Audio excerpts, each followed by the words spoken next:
Marhaba, shalom and welcome to the exciting podcast Israel and Palestine Unpacked that is dedicated to exploring the complexities of the ongoing political situation between Palestinians and Israelis. Throughout this podcast, we will explore unresolved issues, the human cost and the diverse experiences and perspectives of those directly affected. These discussions demand sensitivity as the emotional weight of the topic cannot be overlooked. So far, we have focused primarily on the personal stories of individuals, their experiences, struggles and views, which provide valuable insights into how lived experiences shape perceptions. Moving forward, in the near future, I aim to engage with academics, historians, journalists and writers who have examined different dimensions of this complex political landscape. Additionally, we will highlight the significant contributions of peace organisations, both locally and globally, whose work fosters understanding and offers paths towards reconciliation. This podcast approaches the subject from an academic perspective, striving to unpack and better understand the issues at hand. I am not a journalist by trade, and my interviewing skills are continually developing. With each conversation, I aim to grow through self-awareness and constructive feedback.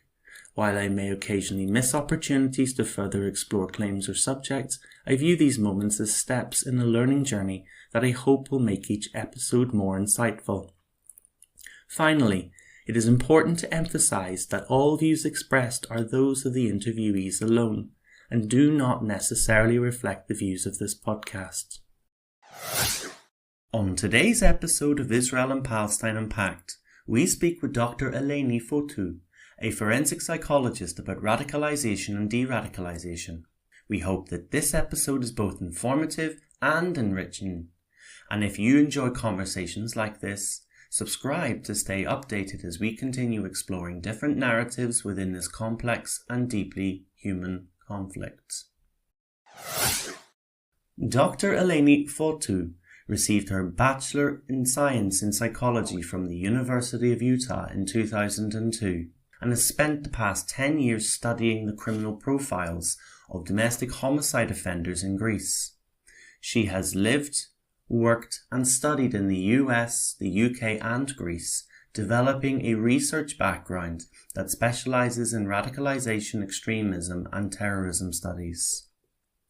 In addition to this, she co-founded Bia-Stop in 2008, a program based in Kavála, Greece, that focuses on the prevention and treatment of domestic violence. She works closely with the police and the prosecuting authorities on cases involving children who were victims of sexual assault and manages the penal mediation program in Kavála for domestic violence offenders. Currently, she is creating the Hellenic Risk Assessment Tool under contract from the Ministry of Social Welfare. This tool is now being used by every national agency that handles domestic violence cases. She has presented her work on the management of perpetrators at the international level, including at the UN in New York in 2019 and the European Committee of Experts on the Horizon 2020 programme in Brussels, and among other professional endeavours. Today we are speaking to her about understanding the processes of radicalisation and de-radicalisation. We'll explore radicalisation within the Israeli-Palestinian context before concluding with a discussion on preventative measures and future outlooks. Radicalisation is often framed as a linear process, but the research suggests that it can be complex and non-linear. In your opinion, what are the key factors that drive individuals towards radical ideologies, and are there common misconceptions about how radicalization happens?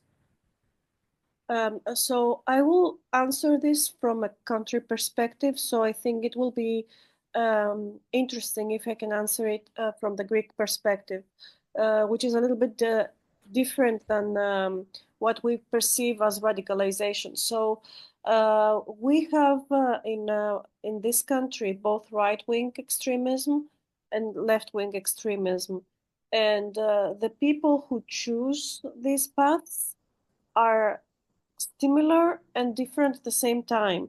but they have some commonalities in terms of family structures and what motivates them, and they find a sense of belonging, actually.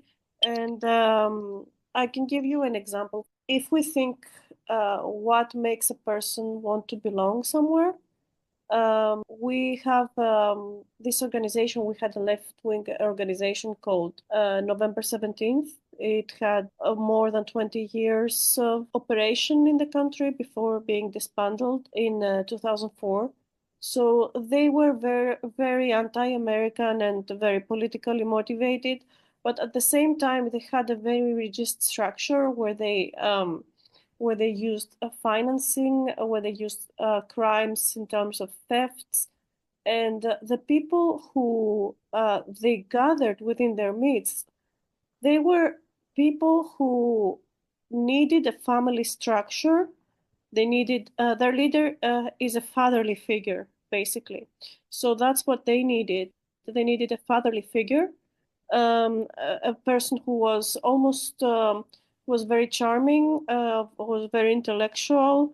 I actually have met him in the prison, so he came across as very well read, um, and people who were included in the organization were family members. So they were brothers. So it had this type of structure. So it almost took the place of the family. So it took the place of where the family lacked.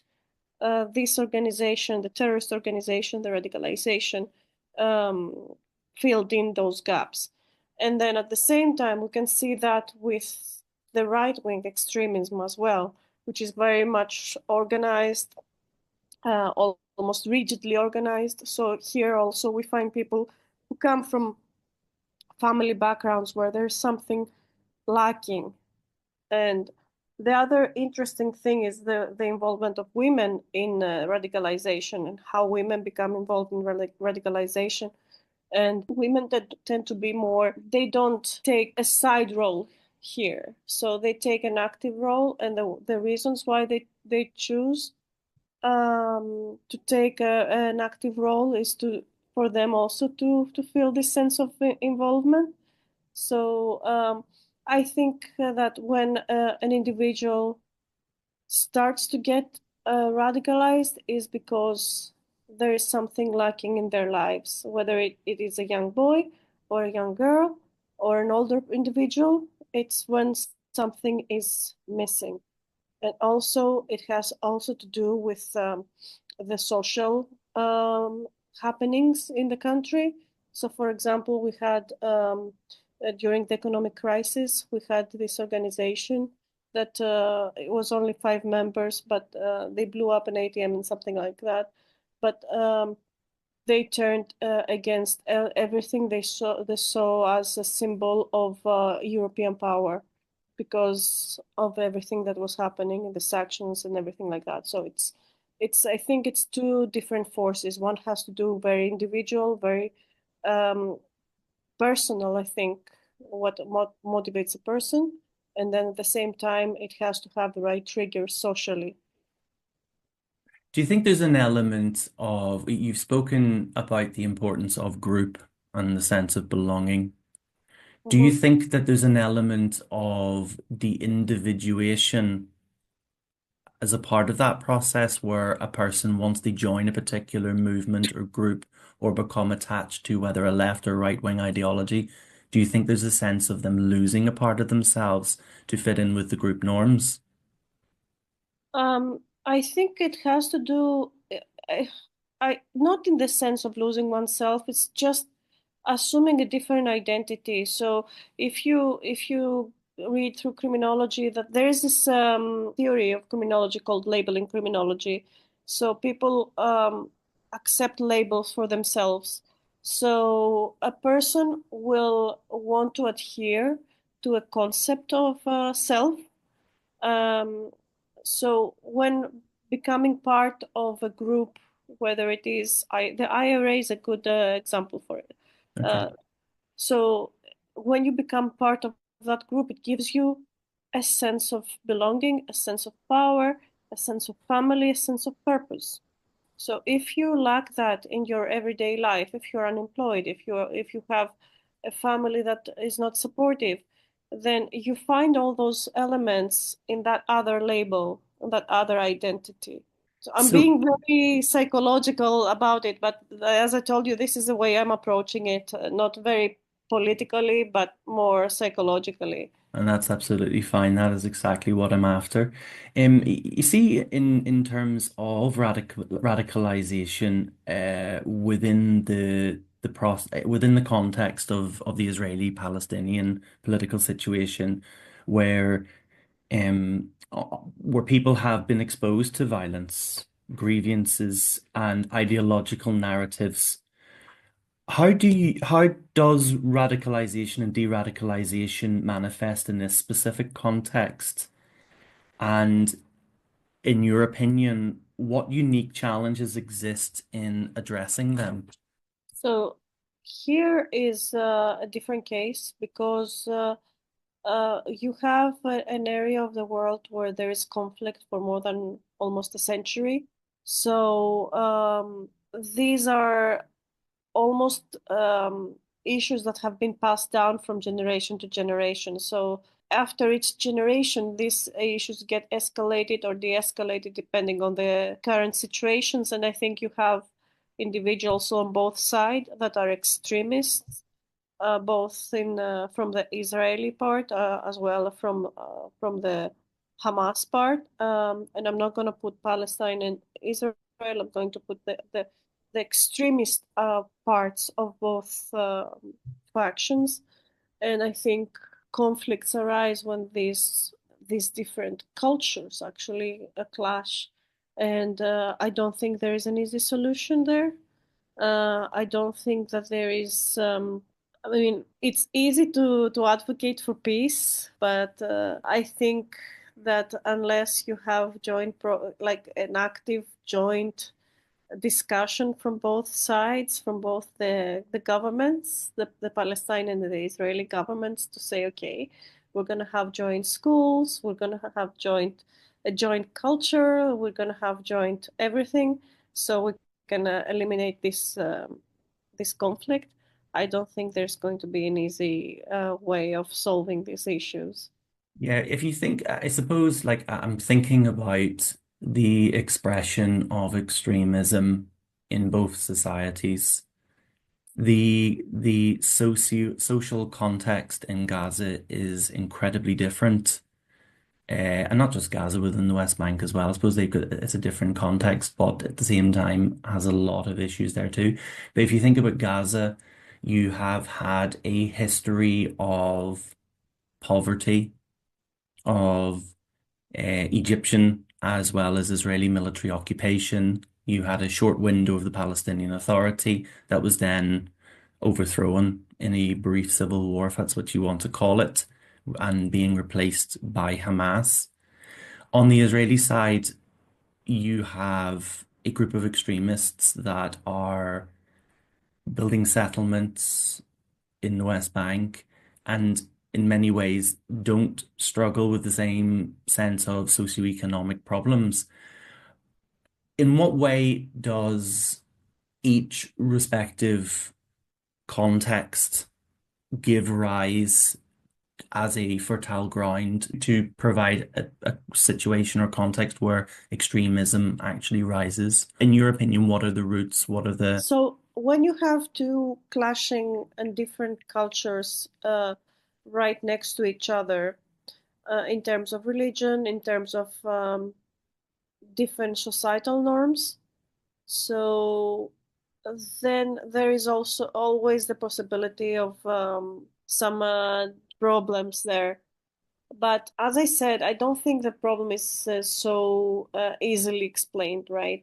Because this is not a new problem. This is like a very, very old problem, an intergenerational problem. So domestic violence, we call it intergenerational cycle of violence. So I think we can apply that here as well. So from each generation, this conflict and this distrust of the other culture is passed down.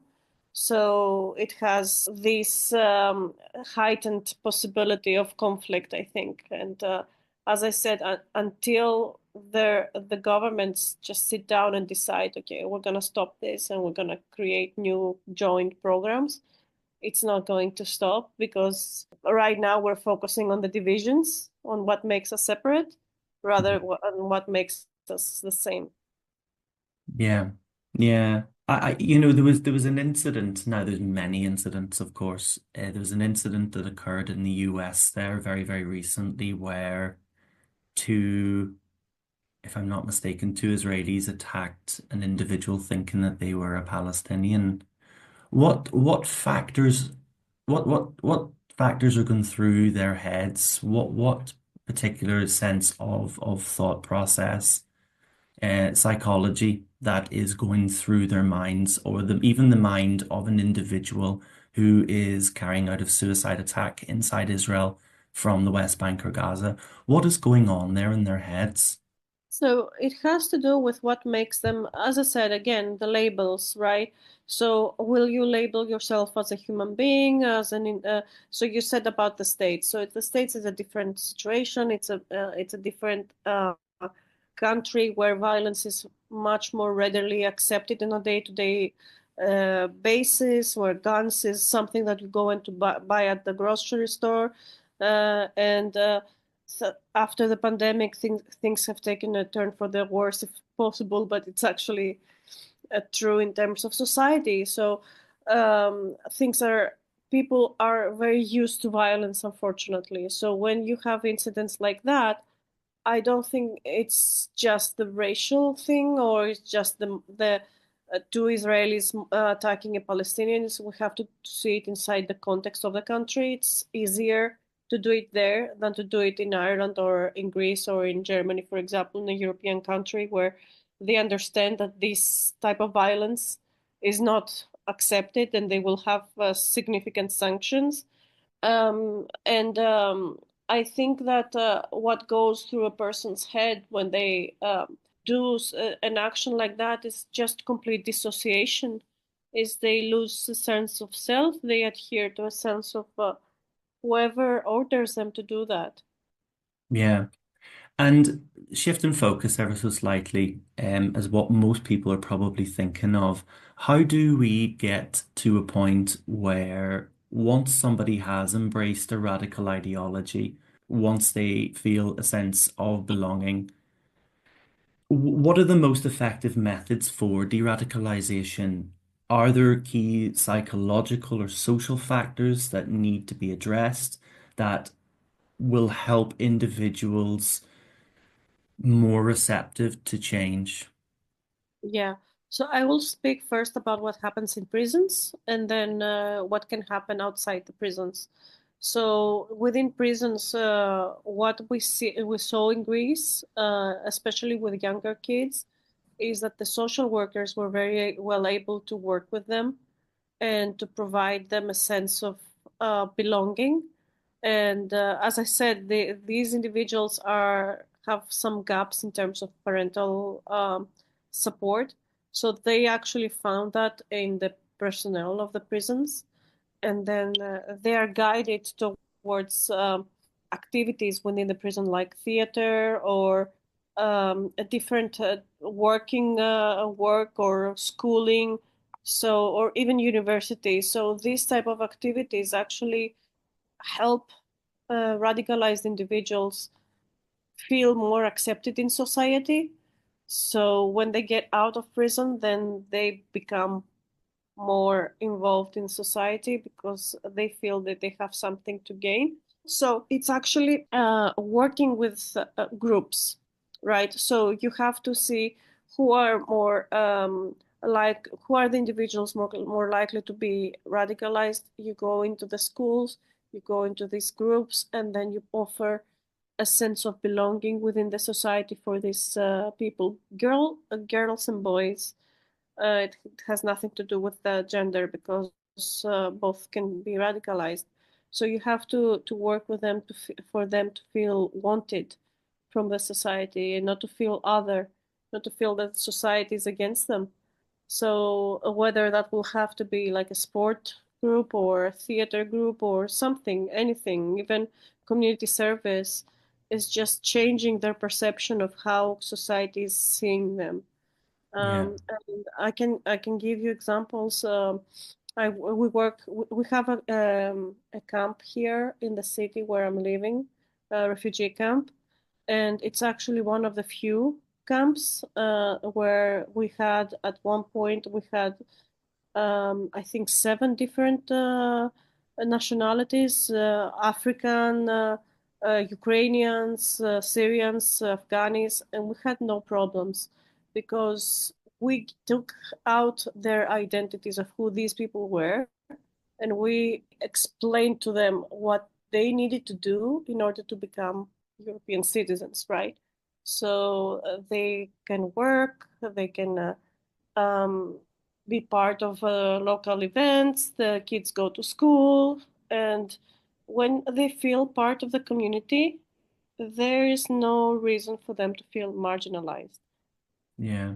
It's interesting because when I think about what you're saying, I feel that the word integration, genuine, real integration, is a fundamental part of that process. Though thinking with a Northern Irish head on as a man who comes from Belfast, as much as a lot of peace money has been poured into our country, or this part of the UK on the island of Ireland, there has been success where we're no longer killing each other, that there's a level of stability, a level of peace, and so on, though there still exists a significant amount of segregation within society. So my children go to an integrated school, which is fantastic, which learns to celebrate our differences, our common ground, and through that we develop a common identity. But thinking Northern Irish wide, often a lot of those children go back to their segregated communities. And I suppose no one particular strategy is going to be effective, that it needs to be a flowering of different things that allow to bring people into a sense of belonging to replace that need of a group that harbors whether leftist or rightist extremist ideology, to provide that sense of belonging. Um, so for example, like within the Israeli-Palestinian context, many counter-radicalization efforts focus on security measures, but some argue that addressing the root causes, such as political disenfranchisement and social inequality, is a more effective means. In your opinion, what strategies do you believe hold the most promise for preventing radicalization, particularly within Israel and Palestine? I think what you said about what happens in Ireland is a good idea. So what you said first is at least we don't kill each other. The first step is to actually reach that point where you have people not killing each other. And how you can reach that is just to make the basic amount of to see what needs to be done to make people tolerant of each other from both sides. Yeah, Um, so it's just discussions that need to be happening, and I think the more external forces, the worse it's going to be.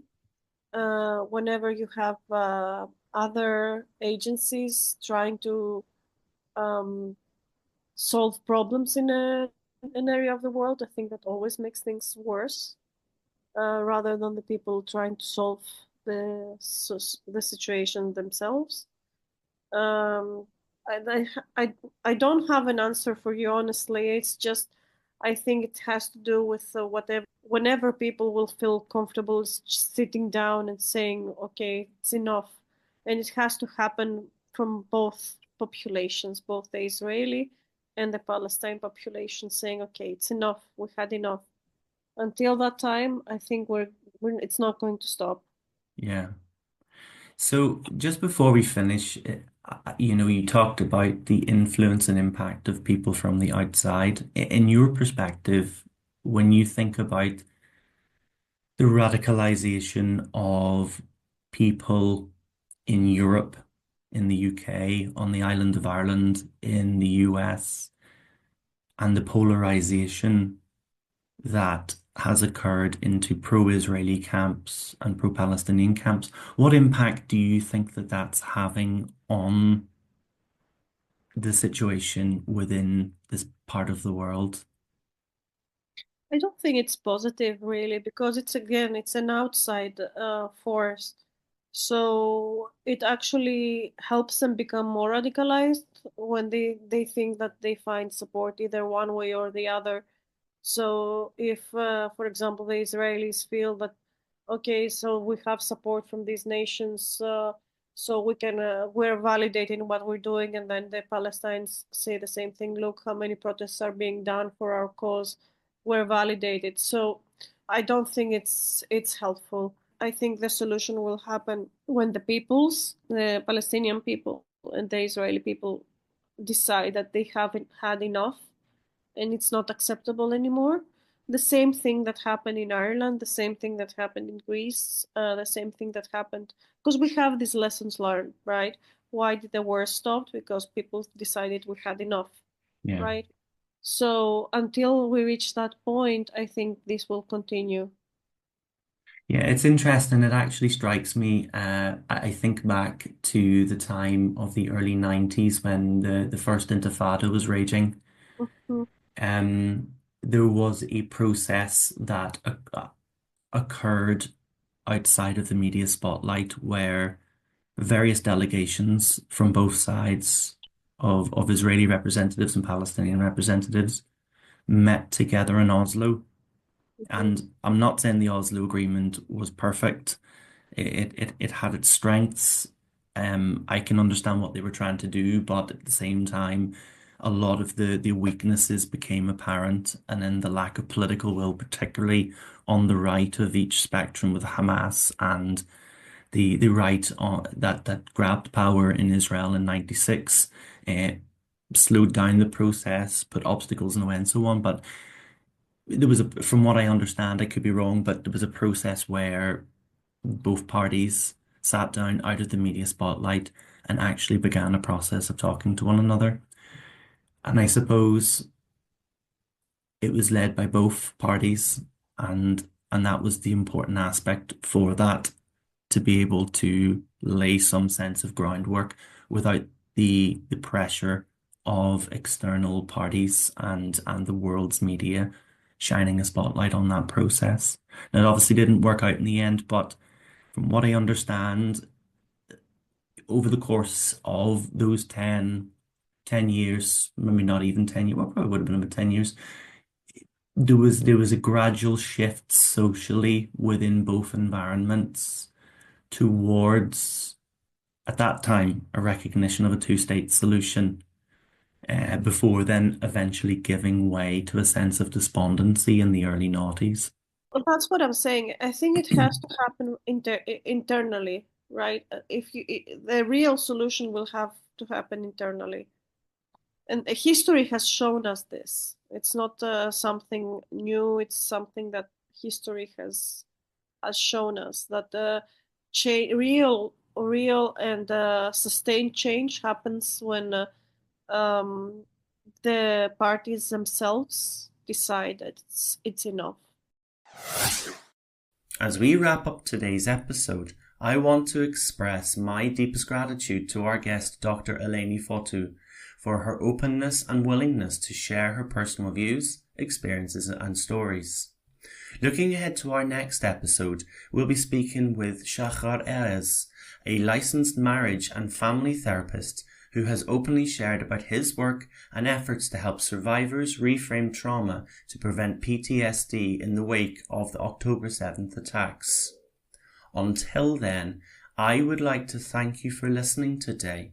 Don't forget to subscribe or follow us if you are interested in this content. And if you have any thoughts, feedback or questions, we'd love to hear from you. You can reach out via email at israelpalestineunpacked@gmail.com or connect with us through our Facebook page. All the contact details are listed in the description below.